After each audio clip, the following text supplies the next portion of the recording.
Hi అండి, నమస్తే. నేను మీ స్వర్ణ. పెసరట్లు వేసేటప్పుడు ఇలా చేసి చూడండి, చాలా చాలా బాగా వస్తాయి.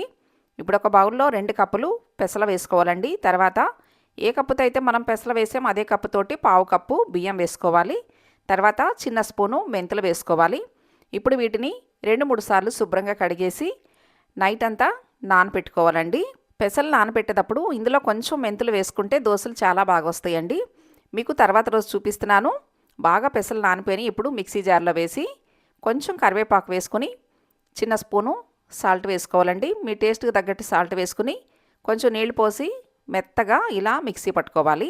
తర్వాత ఉల్లిపాయలు 2 ఉల్లిపాయలు సన్నగా తరగాలండి. తర్వాత అల్లం ముక్కలు 2 ఇంచుల అల్లం ముక్కలు, ఒక పచ్చిమిర్చి ఇలా సన్నగా తరిగి వేసుకోవాలి. కొంచెం కొత్తిమీర వేసుకుని వీటన్నిటిని కలుపుకోవాలండి. తర్వాత స్టవ్ మీద దోస ప్యాన్ పెట్టి దోస ప్యాన్ బాగా హీట్ అయిన తర్వాత స్టవ్ సిమ్లో పెట్టుకుని దోశలు వేసుకుంటే చాలా బాగా వస్తాయండి.